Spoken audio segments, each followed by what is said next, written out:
All right, I should be live. I'm going to check that here in a minute just to make sure everything's good to go. I hope you all are doing good today. Hopefully, my audio is coming in and everything is being out there. Looks like we're good. So let's get this party started. All right, so now that I know kind of how things are working here and aren't working, I found a little intro thing that I might use. We'll see what you think. I remember this from when I was a kid, and it always cracked me up. Hi, I'm Paul.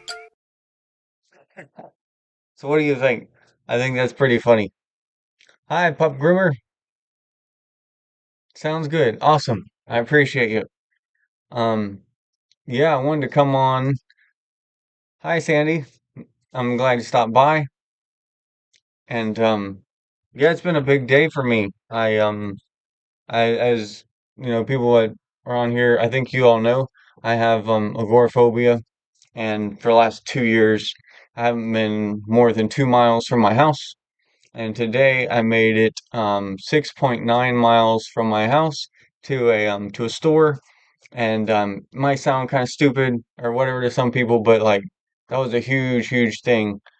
I did have a panic attack, but I got through it. I used my coping skills, and it was um it was an interesting thing. But to kind of talk about it a little bit, I did I'll post it to my TikTok later, but I made like a recording when I was driving there, just off to the side of me talking out loud, thinking out loud rather.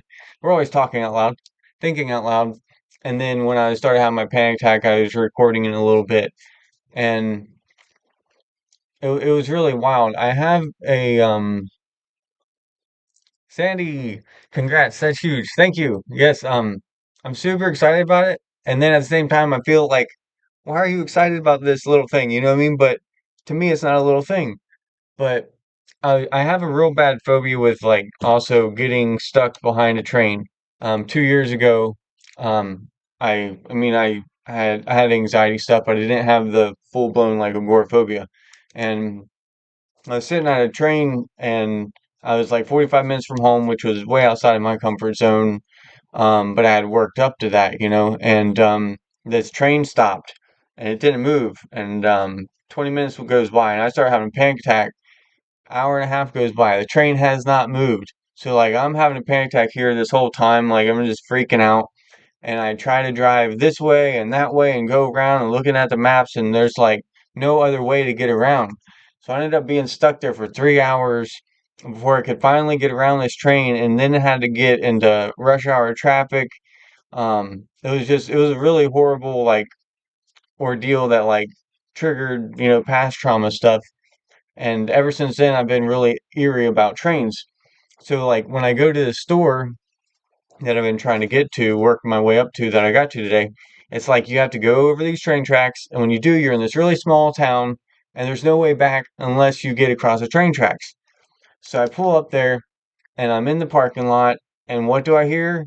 I hear a train coming right beside me, and I know it's going right there where it's gonna block me. I'm like, should I leave? Should I try to beat the train back? Like, should I stay? Like, I'm like, oh shit, So I'm like, I'm gonna stay here. This is gonna be okay. I'm never gonna beat the train. Get that stupid thought out of your head, and like take your breath. So I like slowed down my breathing, did like longer exhalations. I pet my dog, I had my dog with me, and I just trying to, relax a little bit. And I like shook it out a little bit, that nervous energy. And I just forced myself. I'm just turned off the car, jump out. Didn't think about it, just jumped out.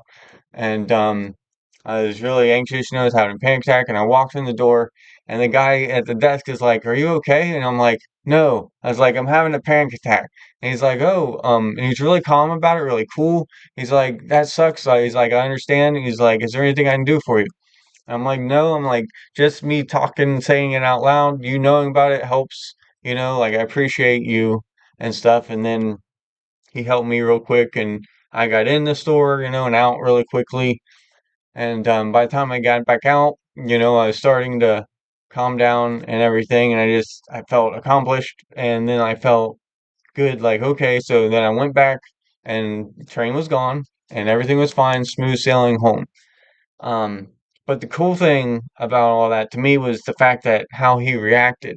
And it's like that's how I want to get to where everyone reacts. You know, you're able to just be like, "Hey, I'm having a panic attack right now." You know, and it's like, "Oh man, I understand. What can I do for you?" You know, and I really want to lose all that stigma around mental health stuff and just be able to be open with it to everybody. I think that would just be so much relief, you know. Hi, Katrina. I'm glad you're back again. It's good to see you. Is that your cat in the profile thumbnail there? She's very beautiful eyes. Sandy, I know firsthand. I had agoraphobia for years as a teen and young adult. Yeah, it's horrible. Did any of your family also suffer with it? My father has bad agoraphobia. I mean, he's very abusive too, so I haven't spoken to him in over 12 years, but I mean, it's been 20 years, I think he's been in the same town. He's never left. And I don't want to be like that, you know, like, so I'm really trying and I go to therapy every week and I'm doing exposure therapy every day and I am doing better. It's getting improving. Hi, Mooney. Glad to see you here. Thank you for stopping by, coming in to join the conversation. Then it disappeared and don't know why. Yeah, that's awesome. It's I think a lot of it too is like an underlying sense of you don't feel safe and you don't feel in control. Like it, it's I'm never gonna get back home. I'm never gonna like be able to.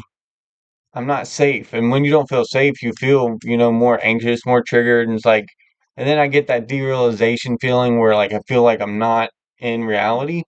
So that makes it way worse too, because it's like you're in a video game or something and no one is going to be able to help you because they're not real. It's a really bizarre feeling. I've had it on and off myself.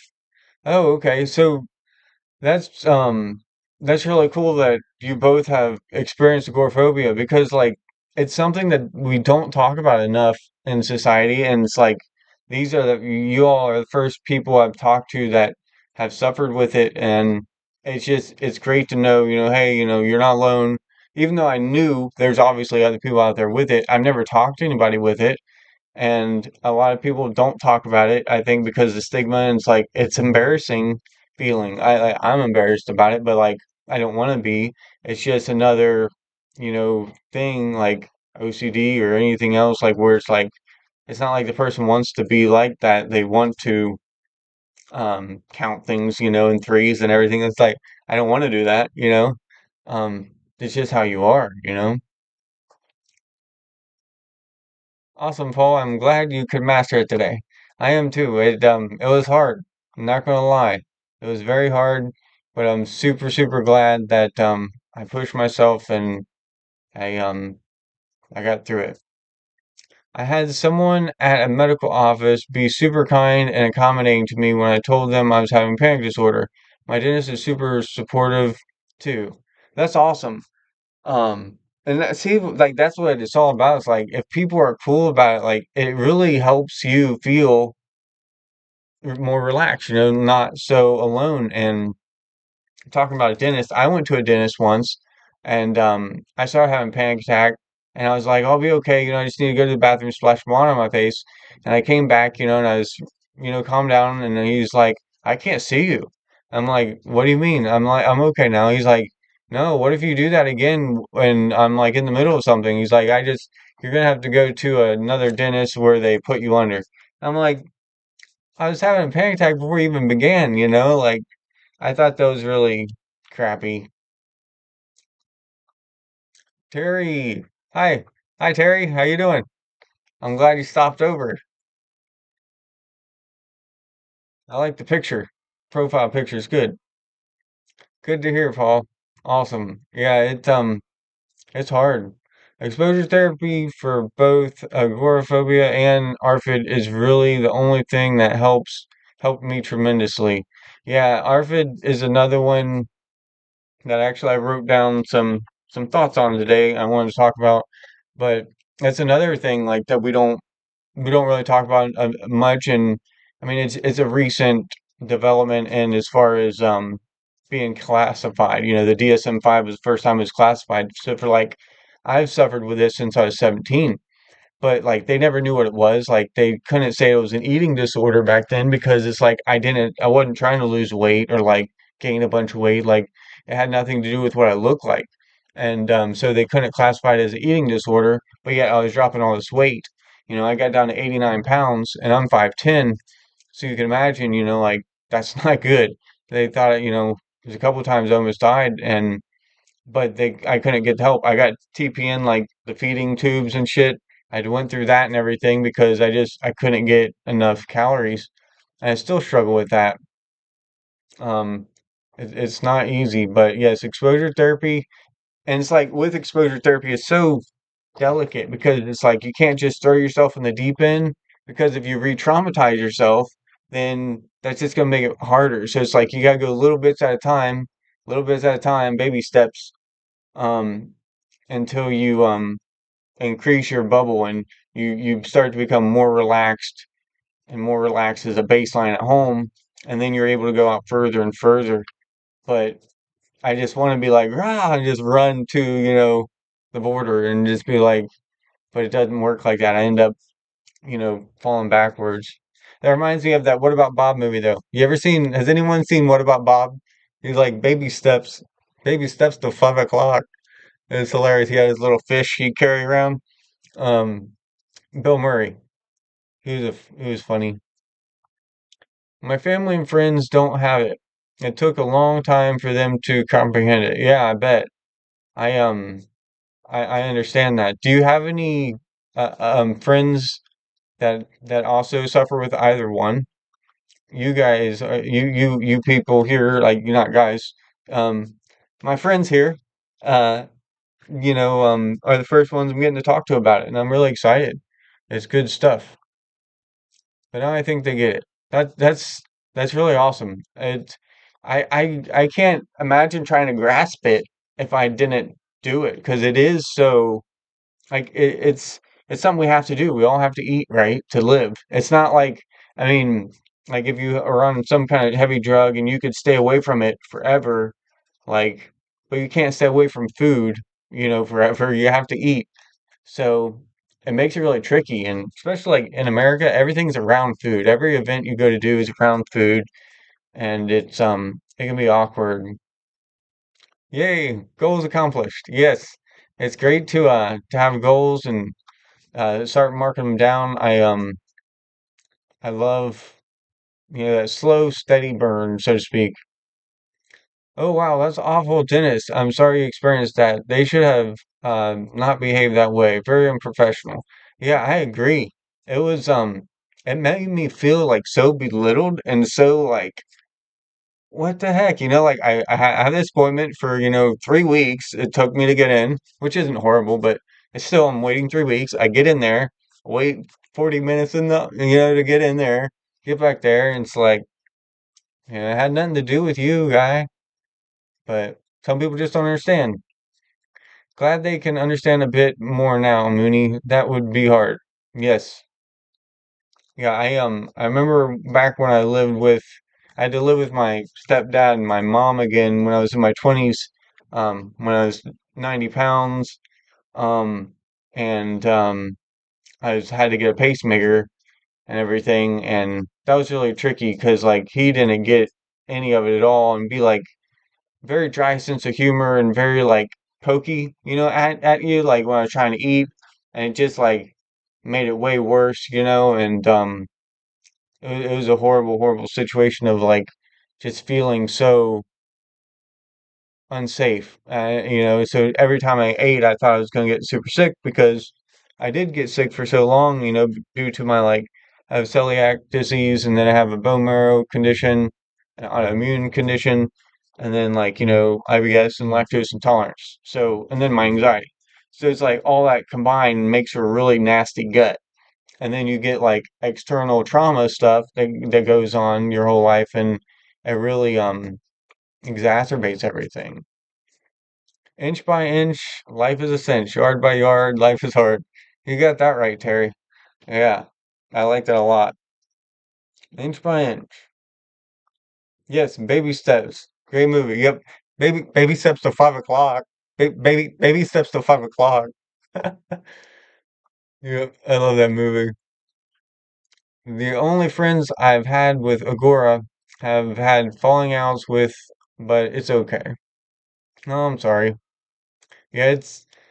I know, like us, we with agoraphobia are more apt to have other anxieties, and then it makes it hard to communicate properly. I think communication is so important and it's a lacking skill in society. And part of it is fear. We're afraid of what others are going to think. We're afraid that we're not going to match up to what all the social media says we're supposed to be and all the advertisements say we should be and what we should have. Um, it's no fun. Love your cat. I have a ginger one too. Jaffa is his name. Awesome. I like that name. That's cool. I have a bobtail cat. Her name is, or his. I thought it was a girl for a long time. He showed up outside as a kitten, but his name is Chicken. He's a little bobtail. Awesome. I'm allergic to dairy and am also plant-based now. Can I ask if you make your food? Making my own food helps a ton because I know all the ingredients going into it. You hit it. You hit it. Yes, yes. I've been vegan for almost 4 years now, and it's the best thing for my stomach ever. Like I have not had any insane stomach issues since going completely vegan, like a month out. The first month, was a little iffy, why my stomach was transitioning, I guess, to extra fiber. But after that, I haven't had any stomach problems, but I have the fear of it because for so many decades I had horrible, horrible, gut-wrenching, stomach issues. And I mean, sometimes I would be in the bathroom, TMI here, but like for 2 hours at a time, just thinking I was gonna die and just horrible pain. Um, but yeah, I make all my own foods. The only thing I buy pre-buy it like made is like stuff with like three ingredients per se. Like I get wild rice cakes by Lumberg Organics, and it's like brown rice, wild rice, and salt, and like that's it. Organic. Other than that, like I think I make everything. Like I make my own almond butter. I make protein pudding to help give me more protein, more calcium, from where it lacks in other parts of my diet, and I take B12, because I'm not getting that in my diet, and I take iodine because I use sea salt. But that's all my supplements. I just use what I know I don't get from my eating diet, and but yeah, I'm very particular like where I weigh everything out to be the certain sizes, and like I've got to eat the same I eat the same thing every day every time. And I don't want to do that forever. I know part of that is my ARFID like situation and my fear, and part of it is, because I am on the spectrum, autism spectrum. So like I know that I am like very detail oriented and I like things to be a certain way, texture and sensory stuff, which speaking of which, like I did learn today when I was looking this stuff up is that 1/3 of people with ARFID are also on the autism spectrum. So I thought that was interesting. And then another one was 75% of everyone with ARFID also has an anxiety disorder. So if you have ARFID, 75% chance you're gonna have anxiety, which makes sense. Um, thanks. Love the name Aline. Cats are awesome. They are awesome. They're perfect. Good pun. Yeah, Chicken is like the best cat I've ever had. He is so lovable, and he'll play with my dog Perry. They wrestle. It's amazing. You have it tough with your health, Paul. Sorry. I'm sorry I had it tough with the word. I'm still nervous with doing all this stuff. I appreciate you. It yeah, it's been nuts. But I've slowly been increasing over the last year, so that's good. Like I said, like 6 months ago, I was down to 109. I'm 123 now. So I've been, slowly increasing things and doing it that way so that, it's I don't backslide that way. Because if like I overdo it and then I do get sick, it's gonna throw me back. If I go too far, and I freak out, it's going to put me back, closer, shrink um, my zone down again, my comfort zone. One of the things like with ARFID too is like with diagnosing it. I mean, like I was saying earlier, it didn't come into actual diagnosis till the DSM-5. So prior to that, like I tried to get help and I couldn't get help because I didn't have an eating disorder. They said like because I wasn't trying to lose weight. I wasn't trying to like get all ripped or anything. It's like no, it had nothing to do with that. It was the fact it was like the textures of stuff. Like I couldn't eat it. I had to be like same brand of stuff. Like I didn't want to go outside of like what I ate or the times I ate it. And then it's like I was afraid to eat because if I ate, I didn't want to get sick, like either throw up or, the other way and have pain with it. And so like ARFID can come on due to like traumatic events like it did with me. It can also be genetic, which could be a little bit there also with me. Um, but and it affects everyone a little bit differently. Like some people have fears of choking. Some people it's like the color of foods and everything, but it's an eating disorder that goes untalked about a lot. Don't forget to check for vitamin D. That's the thing lacking from my vegan diet right now. I'm prone to being deficient in it. Yes, that's a great point. Yes, I do take vitamin D. I get my vitamin D from Vitacost.com, and it's like a liquid version, so like it's very pure, and it's just like one little drop under your tongue a day, and you're done. So like I love that. So I do liquid D3, and then I do the liquid B12. Um, yes, that's extremely important. I'm glad you said that. Especially in, I don't know where you live, but in Ohio, we don't get a whole lot of sun. So it's like I'm not getting out there and absorbing enough sunlight to probably convert into the D I need, you know. Pup groomer. I've had severe IBS-D since I was a teen, diagnosed at 19, untreated until this year. Oh, because no one wanted to touch it till I got with this doctor, now getting it under control, but spent so much one half. I think that's the first part. Um, yeah, that's rough from 19 to now and just now getting it diagnosed and dealt with. Yeah, IBS sucks. I dealt with that a lot over the years. It started for me when I was 16 and like slowly got worse until like I was in the 11th grade. It really got bad, and that's when I had to start seeing gastroenterologists and doing the endoscopies and all that stuff, this in, that in, drink this stuff, and found out that I had the celiac disease and found out about the lactose intolerance. And getting those two things out of my diet helped me so much. Time in the bathroom. It helped lead to level 4 vag prolapse that I had repair surgery and hysterectomy in April of this year. The hypermobility syndrome added to the prolapse as well. I'm 41. Hypermobility syndrome. That's where you have extra mobility of your joints and stuff, right? Like people that are double jointed aren't really double jointed. They have like that hypermobility. Is that correct? And I'm really sorry. That sucks. Yeah, because like if you're having constipation, especially like you're having to force anything, that can definitely give you prolapses of different types or hemorrhoids and stuff. I got a squatty potty, and I tell you what, like I don't want to be TMI, but we're talking about everything here. The squatty potty changed the game to go to the bathroom. Like it comes out a lot easier. You don't have to push as much. It's more natural. Don't be nervous. You're doing good. Thank you. I appreciate it. And you said you're 41. I am 39, so we are very close together. I was December 10th was my birthday, so just turned 39. But yeah, I find the slow exposure therapy and the cognitive behavioral therapy to be really good for those things. one thing that it does get tricky for me is the breathing stuff because I went through a stage where they tell you, like stop, breathe slow, breathe slow.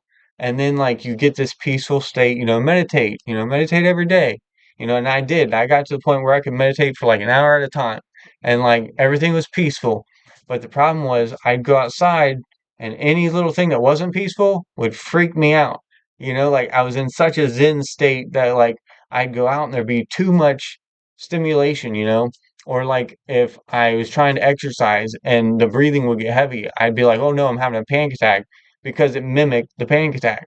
So I think you could definitely overdo it on the breathing. Like if you breathe too slow and just focus on that, I think like exposure to being able to exercise and feel, okay, I'm breathing like that, I'm feeling those rushes, but this isn't a panic attack, this is okay.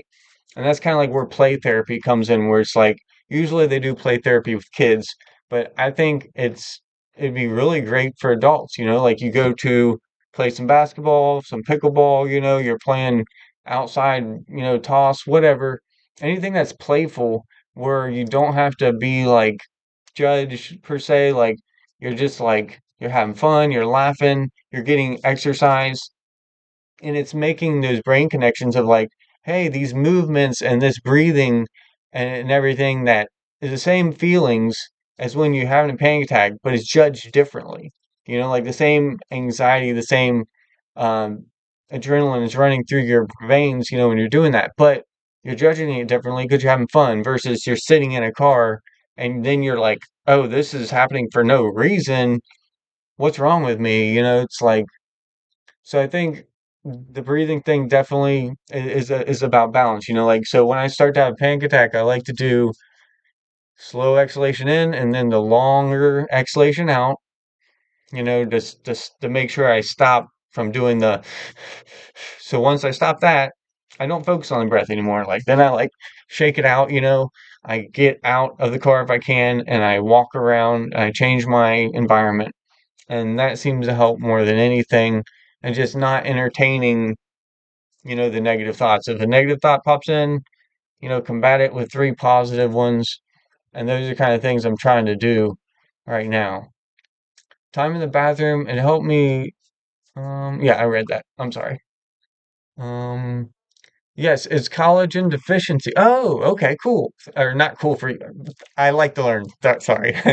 But can lead to two kinds of tissue issues in the body. Basically, the prolapse, the uterus, bladder, rectum, and vaginal canal were all falling and trying to come out. Ah, that sounds painful. That sounds very painful. And yeah, so the collagen deficiency. That's so interesting. Yeah, I didn't know what exactly it was, but I knew it had to do with, the flexibility thing, and no one's really double jointed, but that's interesting. I was going to try to go to my sister's, an hour and a half away, but chickened out because I barely slept from anxiety and got a migraine. Trying not to beat myself up about it. Yes, beating ourselves up about it definitely doesn't help. And it's kind of like, if we had some other kind of like physical issue, we'd be more apt to give ourselves some grace with it. Like if we had a broken leg and be like, oh, my leg's really flaring up, I'm not going to be able to make it down there today. They're going to be more understanding. You're going to be more understanding too. Whereas if we're like, my mental health is like really struggling today, we feel like, oh, we should just be able to get back behind that, because that's just our mental stuff. That's not our body. But there's really no difference between our mind and our body. Like it's all one. It's kind of like if you pretend to be sick when you're a little kid, and then to get out of school, then you really end up starting to feel a little sick. It's like your mind can really create your environment. It's pretty messed up and pretty powerful. The nocebo effect is very powerful. Yeah, migraines suck. And yeah, when I sleep or don't sleep well, my anxieties are also way worse. And that's one of the reasons why I think mine are so bad now because I go to bed at like 9 o'clock p.m. and then I wake up at midnight and I'm like starving. And like, so I'll eat like a little bag of freeze dried pears I have sitting beside me. and then like sometime I'll fall back asleep, then I wake back up at 2, and I'm so starving, and I finally fall back asleep sometime around 3, and then I get up at 4, and then I get up for the day because I'm just like I can't go anymore without eating, and it's because I don't eat enough every day. So like at the end of the day, like I'm afraid to eat at night. I don't want to get sick and be sick in the middle of the night, so I can't eat late. So then it's like all night long my body's starving itself, and like my blood sugar drops. So like it's just you don't want to get up because you're so woozy, and then you're tired, and it's really difficult. But I'm really trying, but it's hard. It is very hard.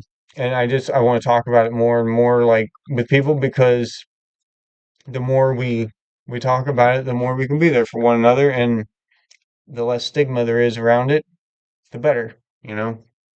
Some other, I guess, symptoms or kind of signs or attributes, symptoms of having ARFID is things like malnutrition, which I had for a while there, just underweight and everything, and always being cold is another one. My hands are always freezing. They're like icicles. They can be like 80 degrees outside. My hands are like ice, and I'm always walking around with a hoodie on and a beanie, multiple layers of clothes. It'll be like 65, and I'll have thermals on.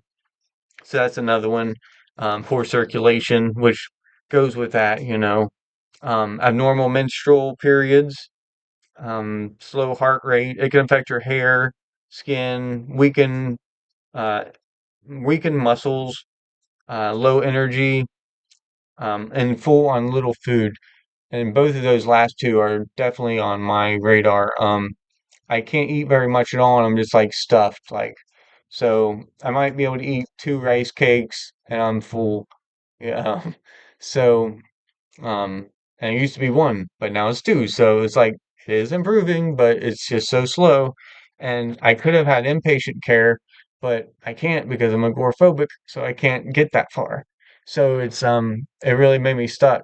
The one good thing that came out of COVID was like I was able to get um, you know, t therapy over the line online to people I couldn't see before because they were outside of my zone. I couldn't go drive to them, but now they all accept, the Skype or Zoom or whatever platform they use. But I can do it that way, and that's been just a game changer of being able to see the right people. And so I'm definitely thankful for that, and I'm working through it. Mooney. Yeah, being tired makes me more anxious too. I don't think it was probably even safe for me to drive because I was so tired. Good point. But staying positive about ourselves and being kind to our minds is key. Yeah, yeah, that's a great point. Yeah, if you're that tired too, yeah, you probably shouldn't be driving an hour and a half. Um, Great point. I like your picture. That looks cool. I love pencil art. Yes, yeah, being kind to ourselves is key and it's so freaking hard. Like, if I could give myself half the grace that I give other people, like, I'd have some good self-esteem, you know? But I don't. Like, I just feel like, um, I just feel bad about myself. Like, I feel like nothing I ever do is good enough. And, I know where it comes from, it comes from my childhood and everything, but knowing where it comes from doesn't stop it. So it's like I gotta intentionally do things that helps me to rewire my brain. And it takes a lot more positives to counter the negatives ever could be. I was malnutrition, but on the other side of the scale because of the IBS and always feeling nauseous. I ate a lot of dry carbs, so I was very overweight. I've lost almost 50 pounds this past year. Okay, so you ended up gaining weight because of it, and then you lost 50 pounds this year. Is the 50 pounds you lost this past year a healthy, like where you wanted to lose that, or is that like a negative thing? Because I don't want to celebrate a negative there. But if you wanted to lose it, then that's awesome. Um, yeah, because it can be hard to lose for people, and it can be hard to gain. It just depends on, your what you're eating and your metabolism and everything, your activity level, so many things, your genetics, your epigenetics, and for me, it's just really hard to gain. What was your psychologist been saying about ARFID? Just wondering. I've never been seen professionally for it. I'm actually seeing a therapist at a place called the Emily Program, and it's a place for eating disorders. So it's specifically geared towards helping people with eating disorders, and they actually, know about ARFID and stuff.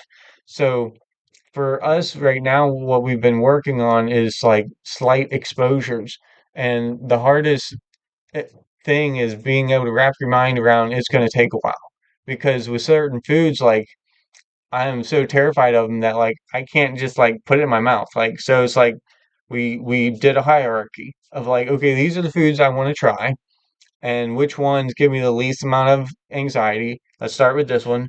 And like I start by smelling it, And then like the next day I might smell it again. The next day I might taste it. And then if I'm feeling more comfortable, the next day I might have it like a half a teaspoon of it and so forth. So you easily ease into it and you couple that with a food that you know you are safe with and that you are comfortable with. So like it's paired with something that's normal to you and you want to do it at whatever time of day is most peaceful to you. You want to sit down, have yourself like, a little meditation session or whatever you do to relax, shake it out, dance, put on some happy music, be in a good state of mind when you try these exposure therapies will also help. Um, that's been the most helpful thing is just consistent, slow exposures um, and getting rid of the negative self-talk. So it's like I love the and statements, the whole ampersand thing. It's like if something pops in my head, like this is gonna hurt my stomach, I can't eat this much. And look what I've been through before, and I've come so far. And my dog's super cute, and if I get scared, I can pet him. And it's sunny outside. I can go outside and get some sun. So it's like a negative thought comes in, but that's not the only thing going on right now. You have all these other things going on. So it's like this and all this other shit that's good. I couldn't eat vegetables or a lot of healthy foods because it would set off more attacks. Now I can. Oh, that's good that you can now. Like attacks, yeah, like IBS attacks. There's certain vegetables I can't eat because it like will gas me the heck up and it's crampy and I don't like it. It gives me panic attack because of that bloatiness. It's like I hate feeling full. It triggers me big time. But like so like broccoli, for instance, cauliflower, things of that nature, a lot of cruciferous vegetables do that to me. But I find with certain things I can make that less so. Like I can't eat salad, but I can steam greens and eat it, and that's fine. But I can't digest it raw. So like things like that. Or like when I make potatoes, I cook them, I strain them, and then, um strain them again, like rinse them again. So double rinse them. That way it gets off the extra starch. The extra starches is what's going to be more gassy because of undigestible fibers. And, that's going to feed your microbiome and then they're going to produce little gas and so forth. Up, Groomer, I'm with you on the carbs. I only ate plain pasta and such for a year or so. I wasn't overweight, but I almost became diabetic because of it. I saw the reality of how important food is. Yes, food is, I mean, we're not only what we eat, but we're what we digest, So it's like if I eat gluten, that's not what I am. Like gluten's gonna fuck me up, because I have celiac disease and it's gonna tear me all up. So it's like I became what I digest. Like I don't digest that stuff. It goes through me and then I'm like malnourished. So it's horrible. So yeah, what we put in our body is important and whether or not we can digest it. Yes, needed to lose weight, found out I was borderline diabetic and a fatty liver. Well, I'm glad you lost weight then, and that's awesome because fatty liver shit, that's nothing to mess around with, nor the borderline diabetic. I know like with diabetes too, like a big part of it is um people's veins get like what is that? Astro the plaque. Put it that way, the plaque in their veins, and that can make them more diabetic as well. Like the uh, how you say, like makes it harder for stuff to be flowing through your insulin and everything to flow through. So I introduced veggies and fruit and more protein, and it reversed it. That's awesome. What is your favorite protein? I'm curious to know. Right now, my favorite protein is actually um I would say pumpkin seeds. I love sprouted pumpkin seeds. Every morning I take sprouted pumpkin seeds, sprouted sunflower seeds, hemp hearts, and then I mix it with frozen blueberries, frozen dark cherries, and then I sprinkle a little bit of Ceylon cinnamon on it. And oh man, it's so good. Mix it all up. Have a little fruit bowl with seeds. That's my breakfast. I love that. Mooney, yes, working on that as we speak. Had to get the IBS under control so that I could eat without being sick. Yeah, it's awful, like always being sick with, your stomach. It's debilitating. Everything ends up revolving around it because it's like, well, I don't want to go there. What if I end up, my stomach gets fucked up and it's like, oh, I don't want to go to the bathroom there. It's like you want to be home if you're going through that pain and then you can't eat out there. You're like, if I eat, then I could get sick. So it's like I started just taking my food everywhere I go. And that was really awkward for a long time. I'll tell you, going on a date and like them eating and you not is not a good time for them. They're like staring at you like, so you're not gonna eat anything? And I'm like, no, I'm good. I'm like, but get whatever you want. Like we're cool. Like, and I get a water or something. And that was really awkward. So I started doing dates where it's like, well, let's go shoot some pool. Or like let's go to the park and walk our dogs, or let's go paddle boating. Like different things because people don't like you to sit there and watch them eat. I've never heard of that and thing. I'm going to start using it. Awesome. The and thing. Yeah, yeah, I love the ampersand.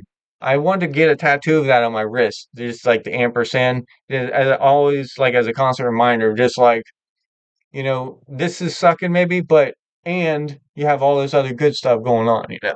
And that goes along with like my non-negotiables too. Like every day I have six non-negotiables that in order to do them every day, it's not going to hurt my day.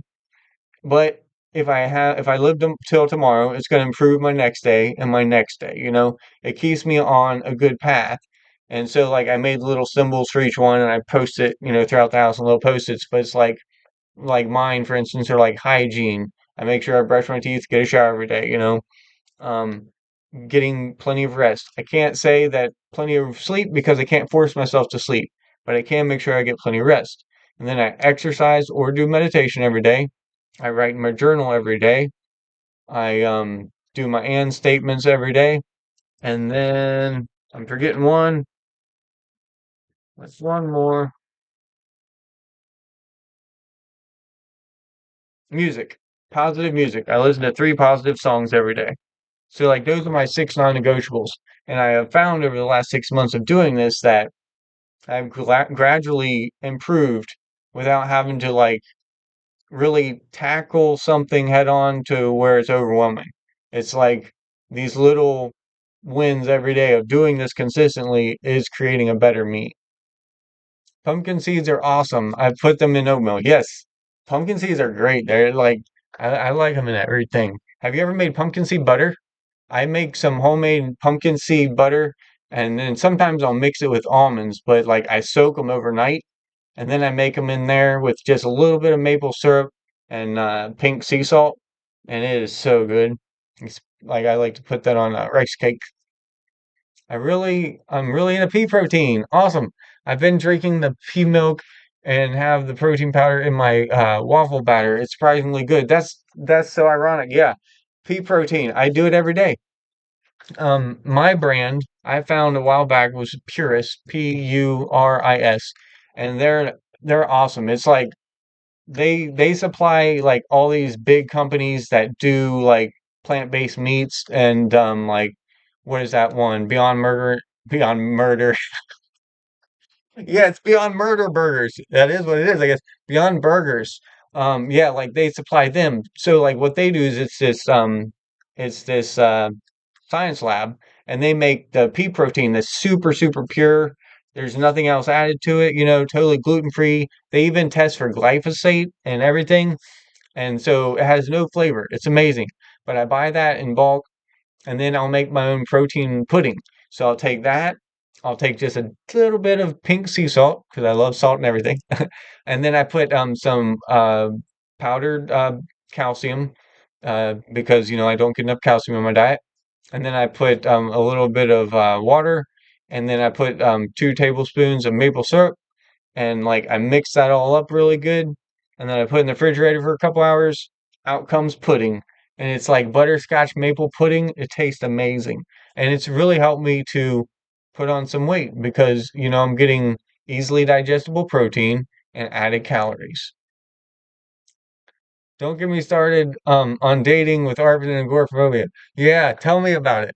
I've been trying to do the whole online dating thing, but that doesn't work too well. It's like, well, you'd either have to come to me or like we're gonna have to do this virtually or I gotta find someone in my town.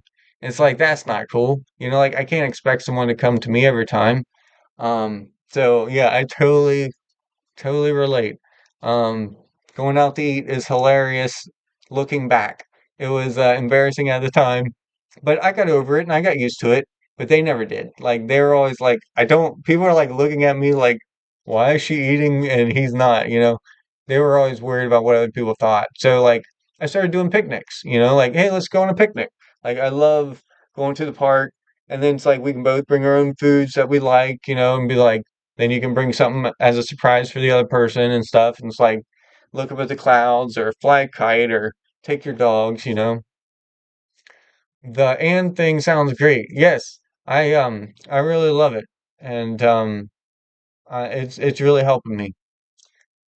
Wow, I will try the pumpkin seed butter. Awesome. Yeah, it's really good. I love it. Be careful around dogs. They will take it. They love that stuff. The peanut or not peanut, but the pumpkin seed butter. They go crazy for it. I've never heard of pumpkin seed butter. Definitely going to have to try that as well. Yeah, I've never seen it in the store. But I make it. I make it at home. It's easy to make. All you got to do is you can either soak it first or not. It's up to you. And then you grind it up. You have to have a good grinder, and you grind it up into a powder. And then you can either mix like a little bit of maple syrup in with it and a tiny, tiny bit of water, or like if you want to use like oat milk or whatever, whatever you want to put in there for a little bit of liquid, and then you just blend it all up, and like a either a mortar or pestle kind of thing, or you can blend it up in a small bowl with a spoon, and it's a little time consuming, but it's worth it. It's very good. It's not worth it if you did like 2 tablespoons at once, probably, uh, but it's delicious, and so is the protein pudding. Oh, and then I make popsicles too out of maple syrup. Like I get this awesome maple syrup from Vermont. The brand's called Sapjack, and it's been my favorite so far. And I'll make maple syrup popsicles out of them, and it's another way that I've been able to incorporate some extra calories. Because like for a while there, I was getting like 200 calories a day for a while, and that's really not good. And my brain was not working at all, and I've been, slowly over the last year, working on that with this current therapist and doing a lot better. And I plan on getting even better yet. Awesome. Thanks. Don't even have to look up a recipe now. There you go. Yeah, nice and simple. I love it. I also love fermented food like sauerkraut. Does anyone try the sauerkraut? I've found that that has done wonders for my stomach. Like it really has helped with my IBS and everything. And I notice Like if I don't eat it or if I eat too much sweet stuff, like I can go over and I can eat some of that sauerkraut and it literally helps balance out my stomach. It's like it's wild. But it makes sense. I mean, we all have a microbiome, like all over us and in our gut we have most of it. And whatever we feed it, it eats it and then colonizes. So if we feed it a bunch of sugar, it's going to be a lot of that, sugar eating bacteria. We eat, the fiber stuff and fruits and vegetables. We're gonna have stuff that eats more of that. But each food group, like each type of food can have its own bacteria that like that. So that's why balance is so important in our diet too. It's because it's like you're you are what your bacteria eats, really. It's like you eat something funky and then your bacteria eats it all, and then those gas producing fuckers in your stomach make you fart and burp and everything else. It's like it's not even really your fart. It's like it's your bacteria spirit. Sandy, all right. It is so good for you. Sauerkraut has vitamin K, and that helps you absorb calcium. Yep, you hit it. And yeah, and it's like I love you guys. Like you're on it because like a lot of people don't know that kind of stuff. I feel like like in order to absorb that calcium you need some vitamin K, and so it's like it's this synergetic thing, and that's why eating a little bit of different things is so important.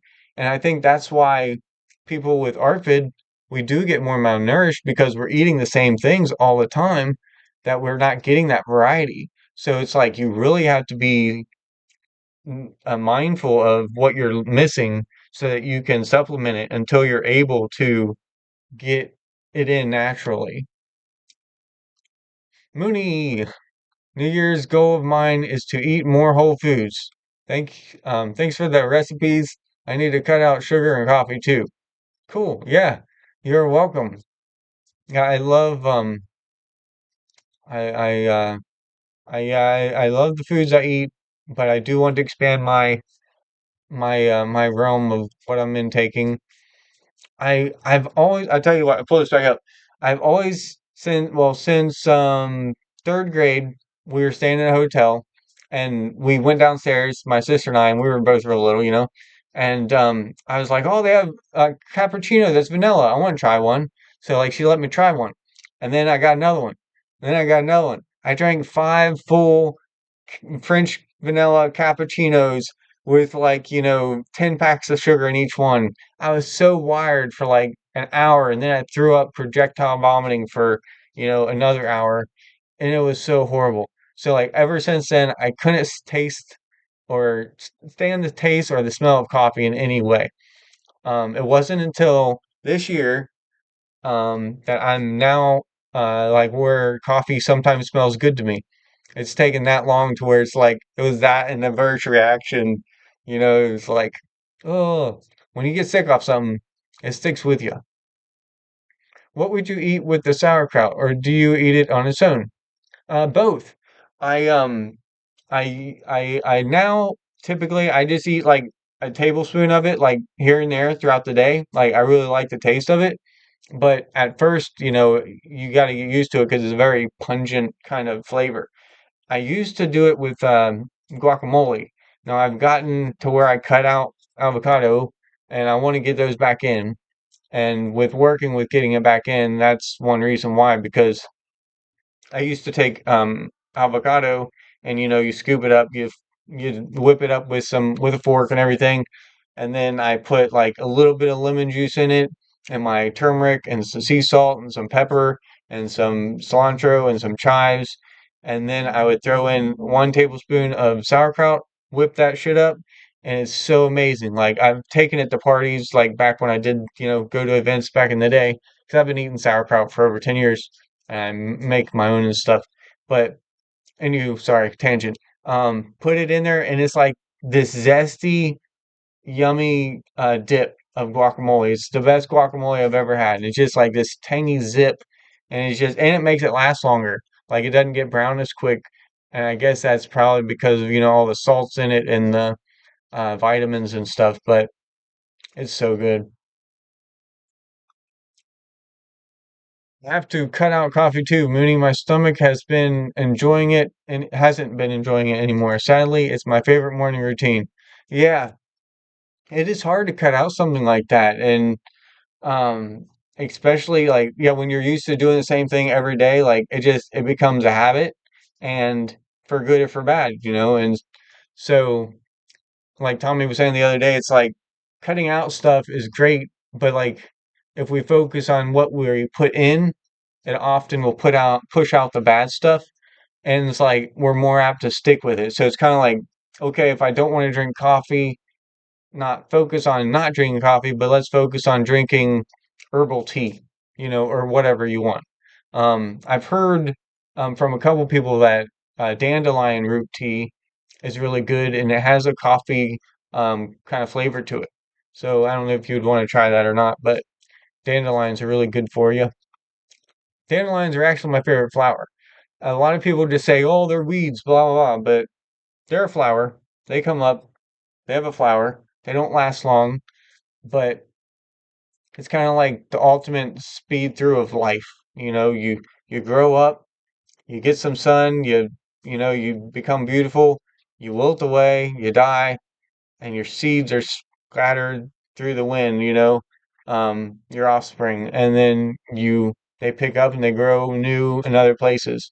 And it's like, who didn't love like when they were little picking one up and blowing it away, you know, like a bubble, you know, and just watching the magic fly away. You know, dandelions are my favorite. You can put sauerkraut into a casserole. Ooh, that would be good.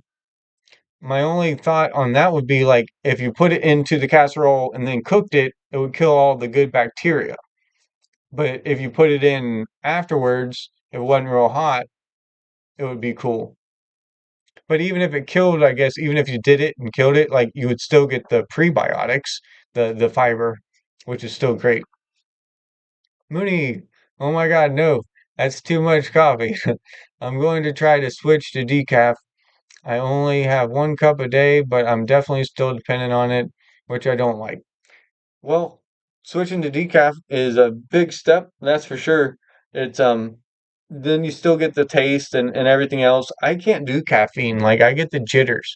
Do you get the jitters? Is that why you want to slow down on it? I mean, because coffee, from what I understand, isn't intrinsically bad for you. It's oftentimes like what people put in it, like ton of sugar or creamer, you know, like things of that nature, fatty stuff. Um, but the coffee itself isn't necessarily a bad thing, but it definitely gives me the jitters. It reminds me of a Jolt, that Jolt Cola back in the day. That stuff was nuts. Let's see, what else did I write down that I wanted to talk about? Program,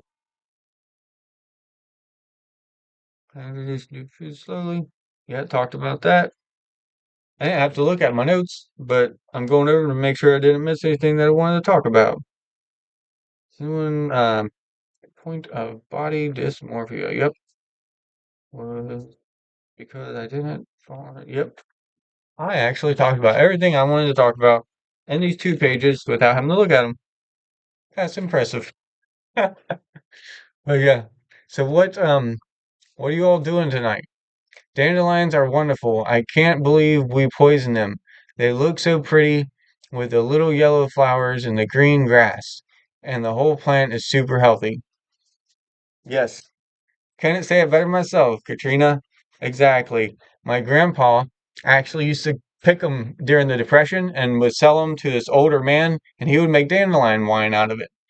And that's like that. When I heard that story, that's what really started me looking down that whole rabbit hole of like, really, you can do that with dandelions? Well, what else can you do? And it was like, oh, there's dandelion tea. Oh, like you can actually eat the stem. You can eat the flower. Like the whole plant is edible. You know, the root helps bring up calcium out of the ground and then it helps feed your other plants. You know, it's like it does so many wonderful things. And we just are like, oh, it's ugly. Oh my God. It's just like I think we get someone sold us that bill of goods and we just ran with it. I don't get the jitters, but I get really bad migraines. And if I have too much a day, I'll get panic attacks. Starbucks gives me panic attacks, but my typical coffee is black, cold brew with sugar free. Awesome. Yeah, like I feel like sometimes that stuff at like the stores like Starbucks is like so potent. It's ridiculous. It like you said at home it's not as potent. And then also if you're doing cold brew, that's like even more healthy for you and sugar free. There you go. Sounds like you're on the road. Every time I see your name, I can't help think of the Moonies. You know the Moonies cult. I like because I watch a lot of like Scientology stuff and like then Stephen Hassan comes up, talking about the bite model and everything, and I'm thinking, oh, the Moonies. Almond or oat creamer, so it's not too bad. Oh, yes, yes, yes. I've never done the oat creamer. I want to try stuff like that, like I'm just afraid, like I'm not allergic to oats, but like I know from past experiences, like with being celiac, that you have to be careful with cross contamination. And I had oats one time, this is a long time ago now, but like I ended up getting super, super sick. And come to find out after researching and calling the company, like they had made it on the same plant that makes wheat. Well, they now put that on the bag because of me, because like I got super freaking sick off of it. And I wanted to make sure no one else did, so like I didn't sue them or anything, but like I just wanted to make sure no one else got sick. So they started putting it on there. Um, but yeah, but now they have, I mean, that was back in the day. I mean, I've had celiac disease since 2001, I think is when I found it.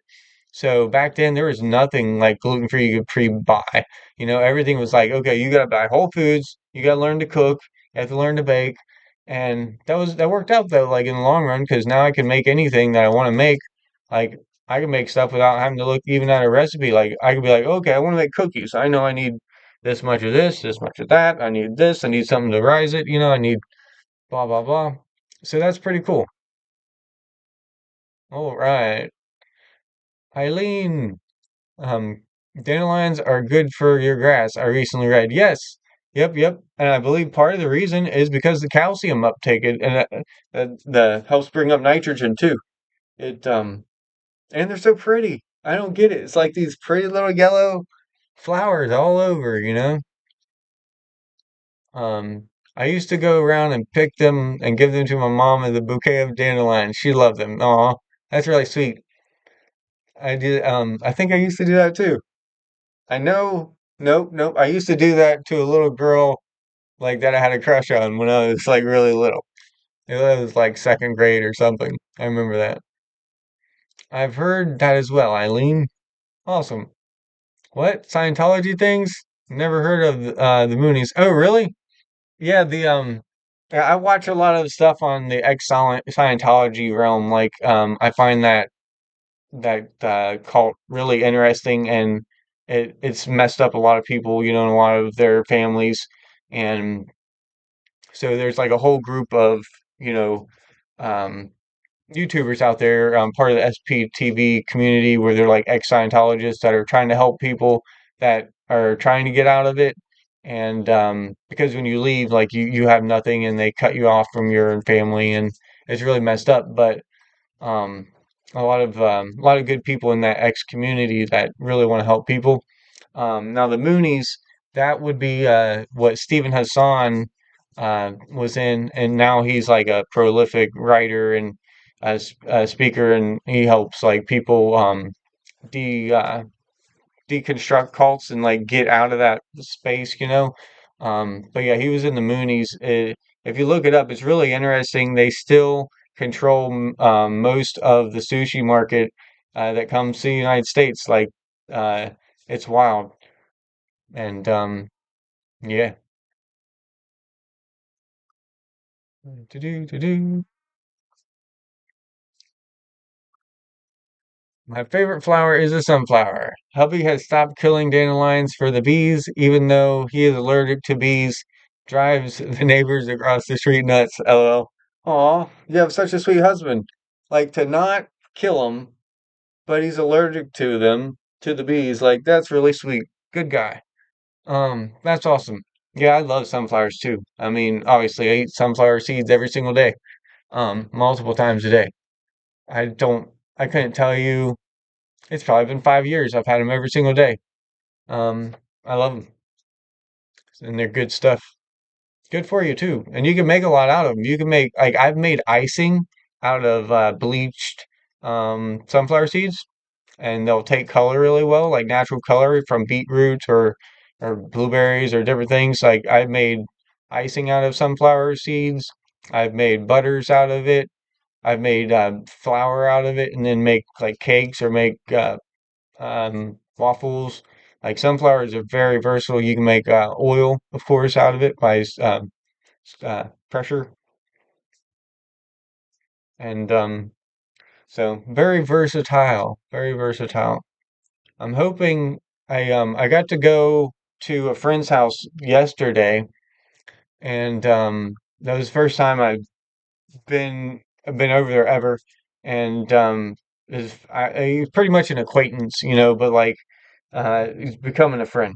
I knew him through somebody, and I was friends with him on Facebook, but this is the first time in real life, and I just learned he's like a mile away, so that's really freaking awesome. And I hope to hook up with him, more.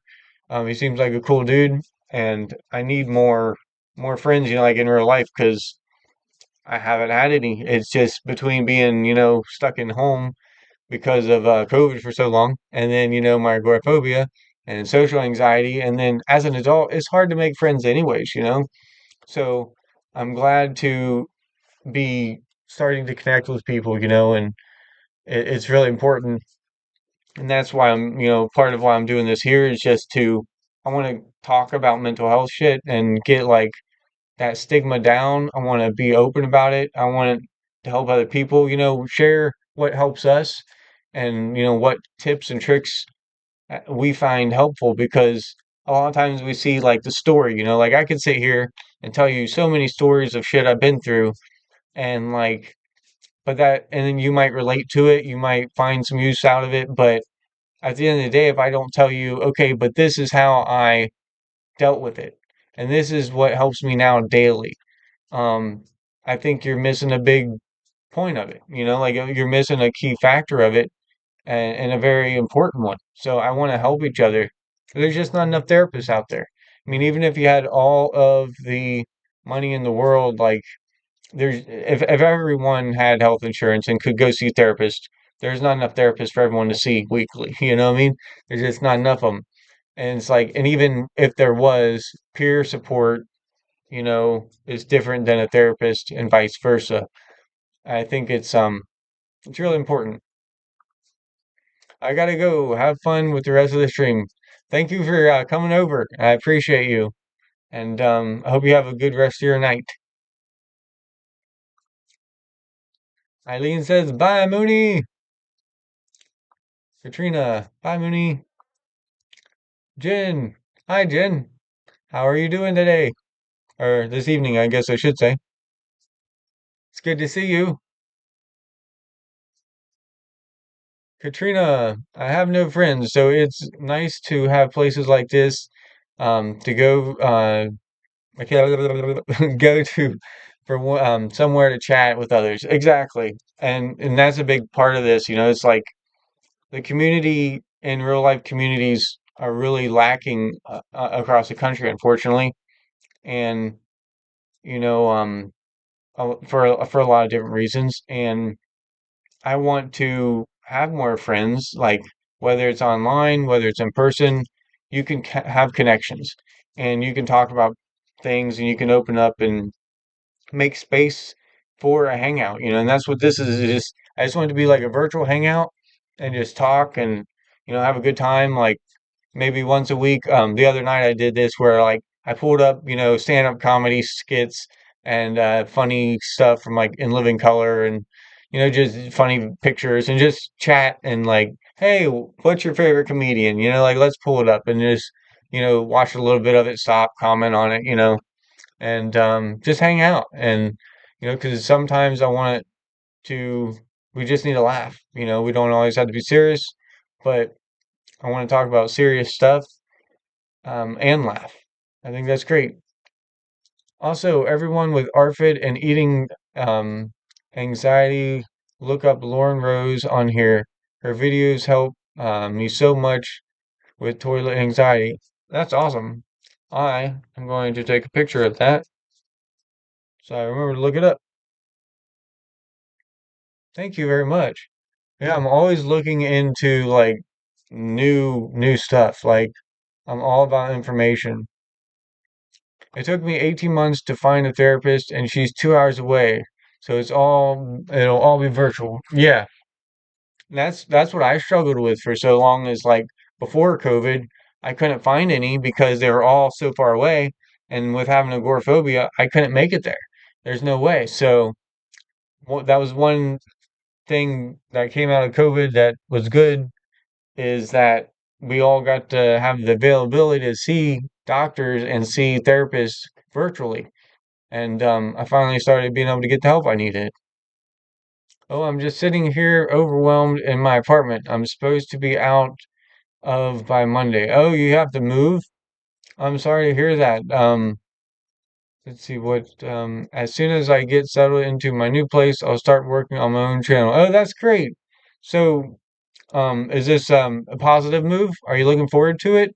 Or is it like one of those stressful last minute kind of moves? Thanks, Katrina. Life's something, that's for sure. You got that right.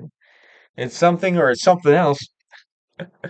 Um, I hate moving. I've moved 45 times in my life, and I'm 39. The last two places I lived have been the longest I've lived anywhere. I've been here, um, let's see here, 3 years here, and I was at the last place 3 years. Those were the longest places I've ever lived. I hear you, Jen. Sometimes life can be crazy. I've had a rough year. Next year will be better. Yes, it will. 2024 is gonna be good. It's gonna journal more in 24, and I really find journaling to be great. I made like, and I don't want to forget. So like, I have two daily prompts that I definitely do. I do my morning and I do my evening, and it's keeping me on track. And then I post a picture of it just for the accountability. And I made myself an a little alarm on my phone. So it's like I have a checklist. I love checklists, and so I just like to go through, make sure I did everything for the day. It's a stressful last minute, and I'm not pleased. Now that you've said how many times you've moved, and I might count, uh, yeah, the stressful last minute moves are heartbreaking, stressful, and they can really pull you down mentally and physically. So I wish you the most pieces you can have during that. I hope you have help because I've moved so many times where I didn't have any help and it takes so long and it's so physically draining and I couldn't afford to have anyone help me, you know what I mean? So I hope you have someone to help you move and that when you get in there you find some peace. There's something very therapeutic about getting into a new place, and especially if it is like your own new space. It's like starting over, starting fresh, and get rid of some old things that bring you bad memories, and just start anew. It's it's the next chapter, you know. It's an ending, but what is that song? How's it go? Every new beginning comes from some other beginning's end.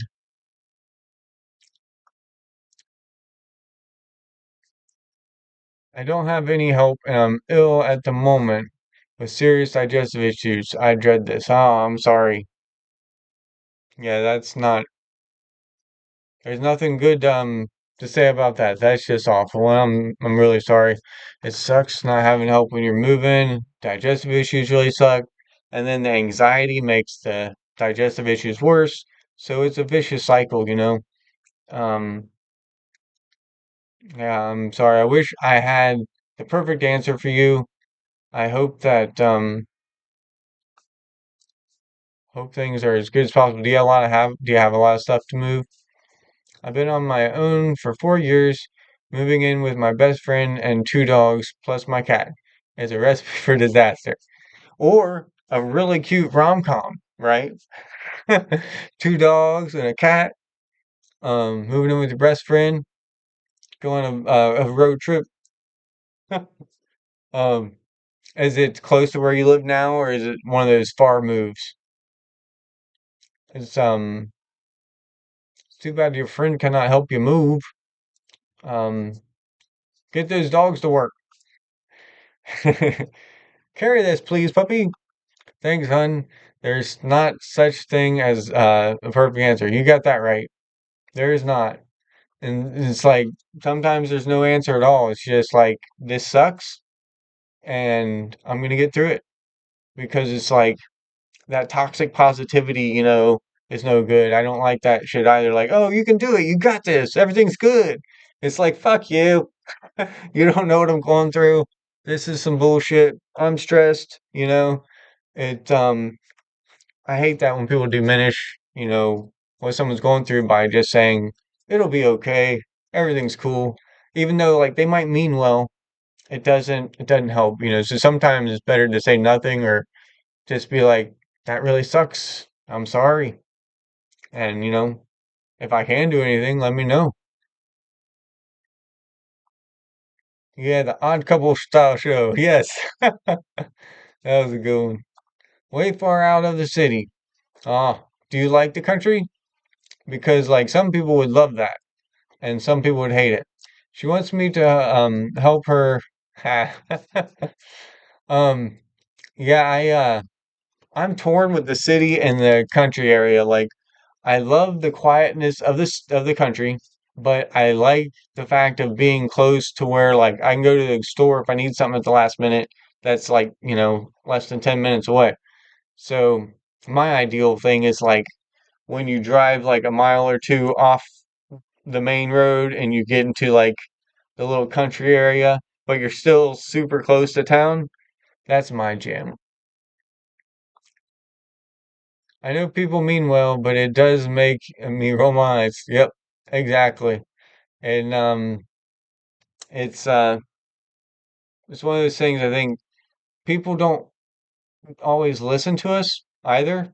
It's like they hear what we say, and before we finish, or like right after we finish, they're like, "Oh, that's cool." It's like, wait a minute, no, that's not cool. I'm sorry, you said something bad. It's like they already had that response locked and loaded. Like instead of listening to the person, taking it in, and then responding. It's like we're so afraid of having any kind of dead air in a conversation or any kind of awkward pauses that we feel like we can't take the time to think about what we're going to say and then we end up saying something stupid. My whole town is 3 miles in the middle of nowhere. The closest Walmart is what? Almost 200 miles away? That is wild. Oh my goodness. Oh, I hope you have an amazing vehicle. I really hope you have an amazing vehicle. Like, and that's the first thing I think of because my panic attacks with traffic and distance. I don't know what your first worry is, but like, yeah, that makes me wonder so many things. It's like being that far away. Like, do you have city water? Do you have, plumbing, like city plumbing, like, or is it a cistern? Like that, like, do you run out of electric, like when it gets stormy real easy, like, do you have well water? Like that's really far out there. So that sounds like it could be so peaceful if you were into that thing, or if not, it would be just like super triggering, like anxiety inducing all the time. My entire town is 2 square miles, which is entirely surrounded by Detroit. All right. So you're like, that's good though. Like, so you're kind of like in a smaller area, but then you're close enough to a big city. Like if you need to get anything. So that's kind of cool. That's what I like. I am like kind of in between all that, like, cause I'm like a mile away from town. So like I'm on a side street kind of deal, but It so it's not in the city, it's not in the town. It's like the outskirts of town, I guess you could say. I like it. And I actually have like two neighbors that I've met. It's like first time in my life of having neighbors that I've met and that are cool. Like they're very nice. The one neighbor came over one day and helped me with my car, which was cool. Um, and then the other neighbors, when we had chickens, we would give them some chicken eggs, and they'd always talk to us over the fence, and they seemed like really good people. Let's see, Sandy. Yeah, that's wild. I couldn't imagine. I grew up in a really small town, but not that small. Like, I think we had one grocery store, and we had one restaurant, and we had one dairy place, and we had one car wash, and then two bars. That's it. So I think there was, let's see here, one, two, two stoplights. The whole town was two stoplights. So it's pretty small. But if we wanted to go to like a city, a small city, it was 25 minutes away. So we could go there and go grocery shopping. So not 200 miles, like 25 minutes. Small town in a big city. I'm 2 miles from downtown Detroit and Windsor. Oh, cool. I really, I dig Canada. It looks so pretty.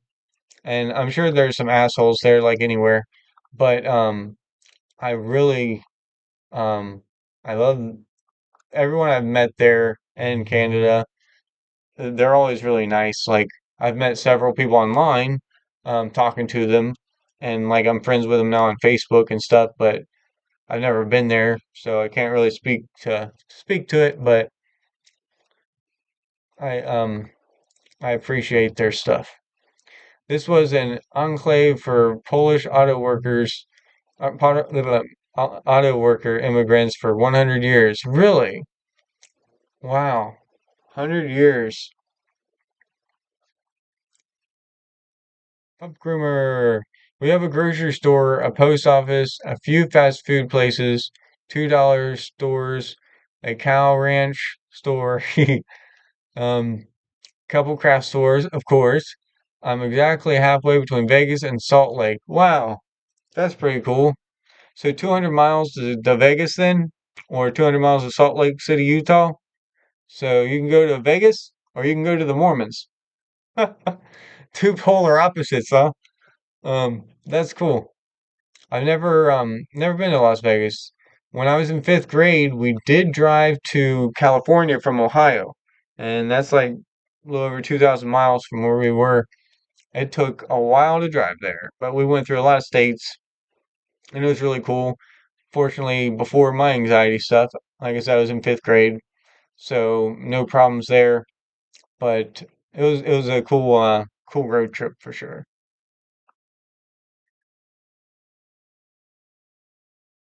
Yeah, this is true.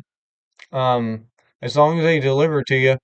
Do you have any grocery stores that deliver to you as far out as you are? You probably do because it's 2 miles from the city.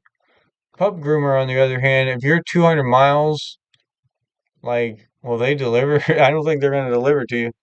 Um, Historic mining town since still have a functioning turn of the century train station. Oh, that's cool. 200 miles to Elko, 250 to Vegas or Salt Lake City. That's awesome. I really love the old, like, historic, industrial look of stuff. I do. I think Jen called me out on that last time. And you're right, I do. I love the workmanship, the craftsmanship of the metal stuff or wood carvings, any of those old tradesmanship stuff. It's so awesome. SLC, that reminds me of Salt Lake SLC Punk. Great movie. Heartbreaking when Bob dies though. I picked neither Vegas or Salt Lake. Yeah, neither one of them would be my jam either. Um, Vegas is loud and bright. I only go if I get paid to go. Yeah, yeah, that would be hard for me too. Be like, I'd be so overstimulated. So many lights, sounds, cars. Not a fan. We have the basics to live and order or travel to shop, everything else. That's cool. Yeah, that's really awesome. I would like in theory, I love the option of or the idea of living like that, you know. If it wasn't for all my anxiety stuff, I think I'd dig it. Or like if I had a big greenhouse and I could grow all kinds of like, you know, food and stuff, that'd be pretty cool. You can see it in your art, Paul. Yes. Thank you. Yeah, you nailed it. And I do. I really like going to like even like downtown here where I live. They have a lot of really old buildings, you know, and I don't know. There's just something about them that's really cool. They don't make stuff like that anymore. You know, the buildings go up. They're like pre-made cookie cutter houses and just not the same. I have family in Vegas, so we go to visit them. The tourist Vegas is not our thing. So how big is Vegas? Like, excuse my ignorance, but I do not know. So like obviously there's Las Vegas, like downtown Las Vegas Strip. And I've heard from people that that's not as big as what people think it is, like from the movies, where like the Strip isn't as big, but I don't know that for a fact. So give me some information here. I'm very curious to know. Inquiring minds wants to know. All right. Million population. Let's see here. 3 million. So 3 million people in Las Vegas? Yeah, that or in Vegas, that is pretty huge. Pretty huge. Because it's a pretty small area, right? As far as size-wise goes. It's pretty densely populated. Stupid fingers can't type 3 million. I put the two together and I got it. But thank you. I love it on text when you get auto incorrect. The suburbs are bigger than the city, I believe. That's what I've been told. And which makes sense, but like it would be funny to go there and like end up being underwhelmed, you know? Like if you're driving, it's like all this rural, like normal looking town, and then all of a sudden you come into a city, you pull up and it's Las Vegas and you're like, wow, this is nuts. And then like, you know, 20 minutes later you're like, wow, that was nuts. It's gone. You know, like that would be weird. I don't know how long that stretch is, but it looks pretty in the pictures. My best friend lives in Paramf. Paramf? I'm saying that wrong, I know. Nirvana. Nirvana. Nevada.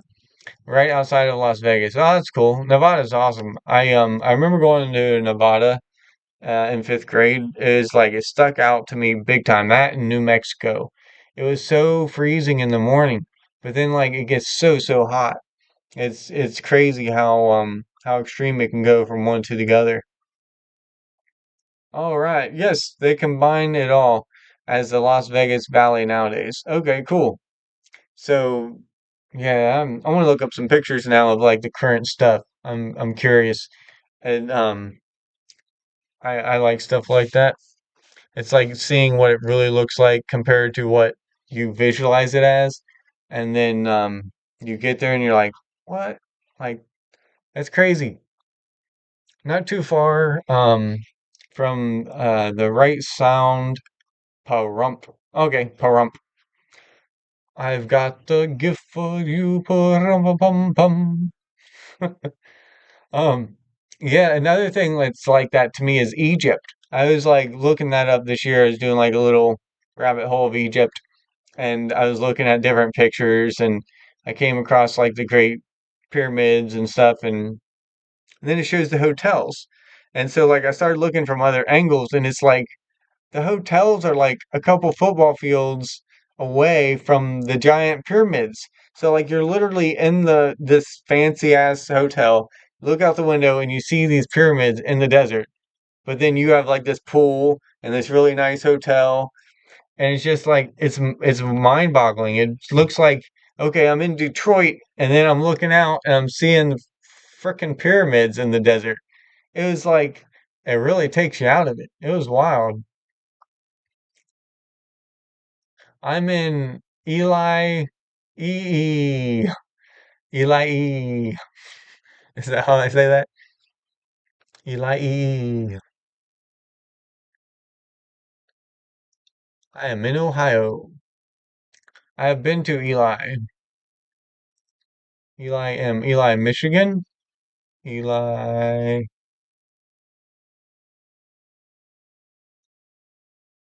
I am in a small, well, medium-sized town, I guess. It used to be a big city back in the day here in Hamilton.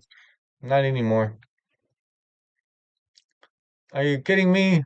No one has ever heard of Eli. Yeah, I haven't heard of Eli. So there you go.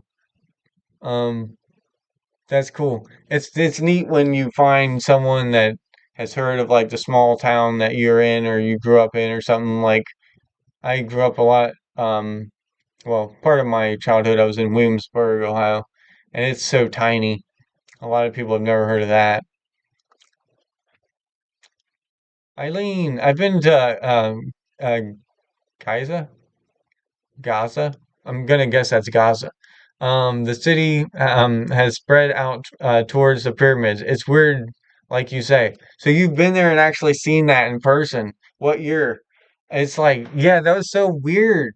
I was like looking at the pictures and I'm like, there's a hotel. It's like brand new. Here's a pool. And then there's the freaking, uh, pyramids from thousands of years ago. It's so trippy. Yep, I've spent a lot of time in Nevada. That's awesome. Yeah, it's so pretty. It's just like so flat. It's like you can just see for a long time and but then you also have the rocks and stuff. It's really cool. I got to see some really cool petrified wood there. The pyramids of Giza. Okay, cool. Yeah, yeah, yeah. Pyramids are amazing and it's like I don't know. I would love to do that VR thing and like go to the pyramids and like walk through them and like experience it that way. Because I couldn't imagine ever like really going there between like my anxiety stuff and then my food stuff and then affordability and then like so freaking hot. I don't do great in the heat ever since I got my pacemaker especially, but it sounds so like an amazing experience. Pardon me. Oh my God. So you mean, so you know exactly what I'm talking about, middle of nowhere. Las Vegas has a lot of suburbs. That's cool. Yeah, I didn't know that. Um, burb is the word, right? That's pretty cool. So it's just like, I guess, if you're in any other state and, then you go to like, say you're in Texas and then you go to like Austin, Texas, and that's the city. So like you're in Vegas and stuff, and you got all these suburbs, but then you go to like the main strip, and that's like the downtown Las Vegas, all the stuff. I want to look up how long that strip is. I'm curious. Is it like a 10-mile strip? Is it a 5-mile strip? But I don't know. Stuff like that intrigues me. It I don't know exactly why, but it does. What time is it going to be? 7:49. Well, I think several of you on here, if not all of you, do the lifeboat, and you should be going on around 8 because 8 is 5 p.m. Central Time, and I am Eastern Time. So we'll wrap this up here very soon. I do not want to miss the lifeboat. My mom's family is one of the original founding families of Lund when they came over during the migration. What is Lund? I'm sorry if I sound ignorant, but I'm here to learn too. So, original founding families of Lund. That's really cool though, that they one of the original families. 10 minutes till the boat. Yep, 10 minutes till the boat. All aboard! It's nice to know your family history without having to search and study. Yeah, I bet. I know a little bit about my heritage because my mom was always really fascinated with it. I know my great grandmother was pure Cherokee Indian. You can tell by my white ass face. I was kidding. No, but like, and then have a lot of Irish, and that took over, and some European, and what was the other one? German, and then some German. So a mix of a few different things. And let's see here. London is a really small town. Okay, is it in Nevada?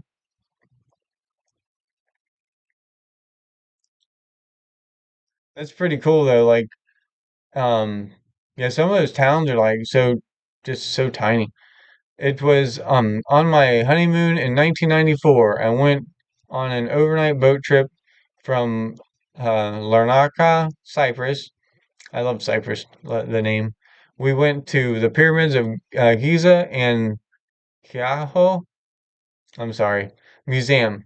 That's awesome. That's really cool. That's a great honeymoon. 1994.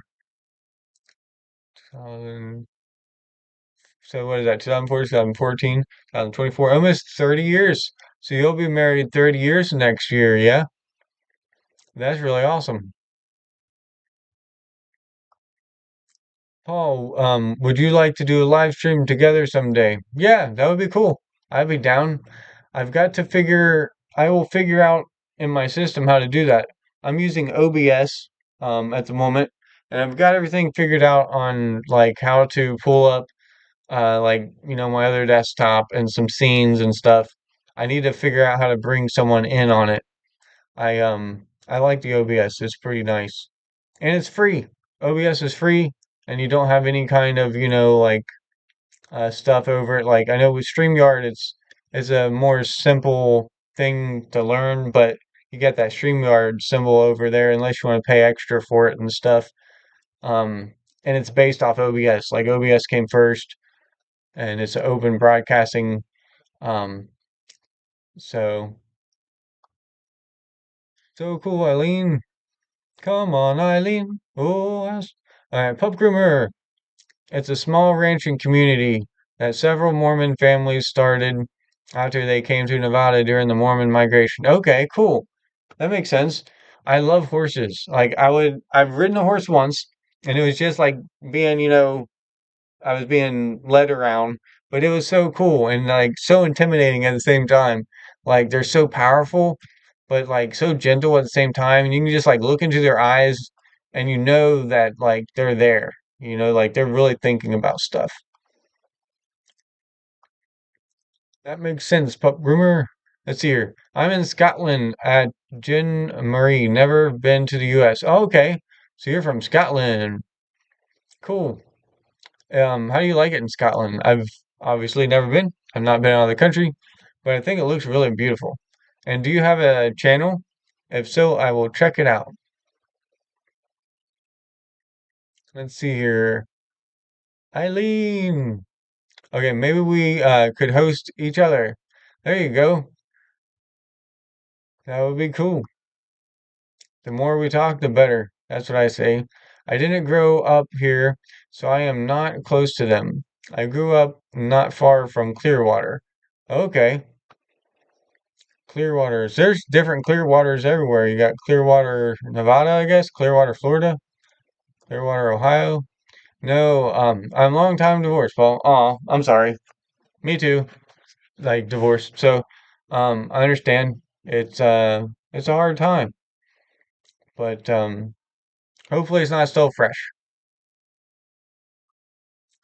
All right. What's it called, Paul? What is what called? I due to the delay, I'm not sure what I was talking about. Horses are like dogs. That's why I'm an advocate for service dogs. That's awesome. They are. Dogs are a lot like giant or like small cows or small horses, it's like they're so cool. 5 minutes. Yep. I better sign off on here. I would like to know, what did you want to know? What's it called? Which thing? And then I'm gonna jump off here so we can get ready for the boat. A great way to avoid divorce is to avoid marriage. There you go. You got that. Yeah. Yeah, I don't know if I would ever do it again. I am a hopeless romantic though, so I don't know. Um, oh, OBS. OBS. It's StreamYard uses OBS software and then like they built upon it like to make it more user friendly, but OBS is totally free and it has all the same features and more than StreamYard and it's free. But it just is a little bit more of a learning curve because there's a lot more you do on the back end, a lot more options, but it's totally doable. Um, but I'm gonna learn I'll try to learn that this weekend on how to pull up another person. But we will get there and we'll do it sometime. Jen Marie, I must agree. Ha, that rhymed. I do have a channel, Paul, but not on it a lot. Just my cat and my squirrels I feed. I just like posting wholesome stuff now and again. That's awesome. That's what I love watching squirrel videos and cat videos. It's it's cute and it gets your mind off things. Sometimes I'll put it on for my dogs, like if I leave, I'll put it on the dog channel or the cat channel and like it's just like, little birds and little chipmunks going around and it's pretty cool. You are welcome. Yeah. Eileen, what is the station? We'll check it out. We all love cats here, I think. See you on the boat. Yes, we will see you on the boat. I'm going to sign out and I'm going to wait to see if Eileen gives me or maybe gives her channel name. And then I will sign out. It's been nice talking to everybody. I'm glad you all came over.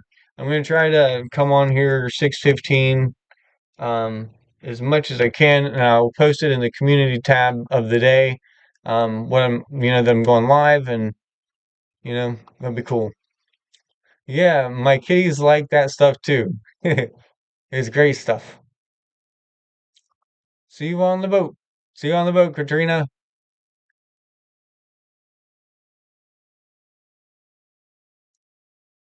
All right, and we're gonna end this. So until next time, I hope you all find some peace. Be cool to other people, and share your story. Be open. If you're having anxiety, let people know. Don't be ashamed. Live your true life. Be yourself.